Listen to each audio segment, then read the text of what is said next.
After a few hours with the Lonesome Guild, what sticks most is its ability to merge mechanics and theme into one single compelling idea: togetherness. The party system encourages switching, the progression system rewards friendship, and the story centers on finding connection in a lonely world. It's not aiming to be the most punishing or sprawling RPG out there, but rather something lighter, charming, and heartfelt. One last note: play this with a controller. You can use a mouse and keyboard, but swapping during combat feels so much smoother on a gamepad that it's hard to imagine playing any other way. If you're looking for a game that values heart as much as strategy, The Lonesome Guild feels like one worth keeping an eye on. It's a party in every sense of the word, just one where you don't need anyone else on the couch to enjoy it. Expansive role-playing elements. You can choose 3 origins for your character: Earth, Mars, or Belter. Your character's physique is dependent on these origins because of the varying strength of gravity in each of these locations. People from Earth are your default humans,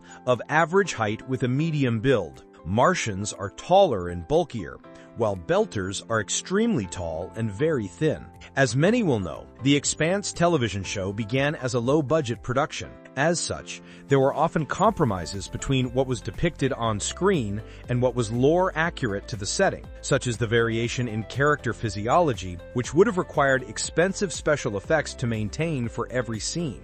The Expanse Osiris Reborn does not need to make the same compromises, and Mishulin is quick to point out all of the aspects of Osiris Reborn where the studio has innovated to be more faithful to the original setting. Even something as simple as a kitchen has been given a futuristic makeover, such as digital thermometers floating above bubbling pots. The protagonist has an identical twin named Jay, your first companion. Jay is the only comrade present in this particular mission, but a standard squad comprises the player and 2 others. Rastogorev stresses that Owlcat wants every character to be involved in ground missions, not just the companions that the player has selected. Characters not accompanying the player will be given other roles, such as leading secondary squads to alleviate pressure on the player, providing analysis, temporarily meeting up with the player during a mission, or supporting ground units from the ship.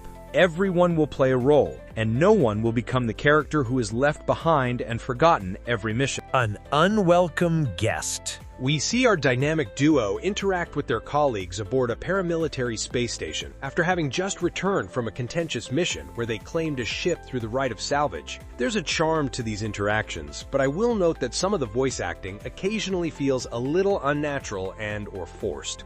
Eventually, the station is boarded by a familiar adversary, Protogen mercenaries. It turns out our heroes are wanted in connection with events on Eros and will need to make a pivotal decision in conversation with the station administrator. The pair allowed me to make the choice between surrendering to or resisting the mercenaries. In the interest of self-preservation, I chose to ask the station's inhabitants to take up arms against Protogen to buy my brother and me some time to escape the station. This decision is reflected in the rest of the mission, as the fights have fewer enemies but at the cost of many innocent lives. Rastorgiev points out one sequence where a station inhabitant is executed by Protogen, saying that if we had suggested everyone lay down their arms, the occupation would have been less fatal for most people aboard the station. The combat is reminiscent of Mass Effect, with cover-based shooting and the player issuing commands to their companions. In this case, Jay uses explosives to destroy cover, forcing enemies into the open. The time to death when caught out of cover seems quick, as I saw Rastorgiev fall very low a couple of times.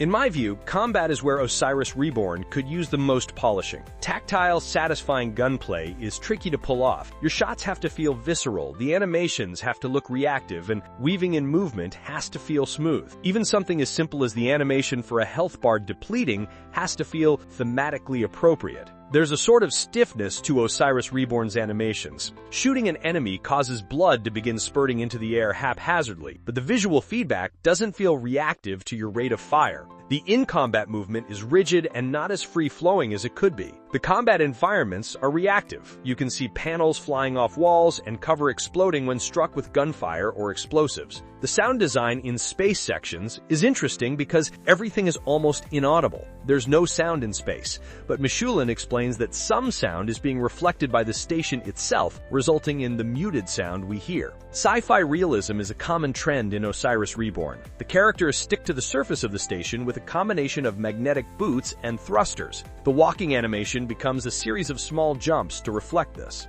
Grenades have built-in thrusters to explain why you can chuck them in space without them just floating away. The Expanse is about being pure and realistic, explains Mishulin, when I asked him why Osiris Reborn has realism when the show does quite a lot of hand-waving in this regard. Science fiction varies wildly in how explicable the science is, but Osiris Reborn is trying to err on the side of realism, which is more in line with the books than the television show, which had to make sacrifices in this regard due to budget.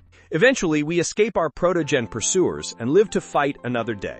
I imagine the world opens up after this mission, your first proper outing after the opening area. We have a ship, we have an enemy, and we have a reason to gather allies. The galaxy is our space oyster, as it were. There's no doubt that Osiris Reborn is a huge step up for Owlcat, and I'm impressed with what the studio has already achieved with a genre that's completely new to them. There's a lot of love for the Expanse within the team, and this adaptation is nothing if not faithful to the setting. However, Osiris Reborn is still rough around the edges. With a couple of improvements and some polishing, there is serious potential here to give people the BioWare-style sci-fi RPG that they've been craving for years. Based on the willingness to iterate that I've already seen from Owlcat, I'm confident Osiris Reborn will continue to get better and better as the team approaches an eventual launch.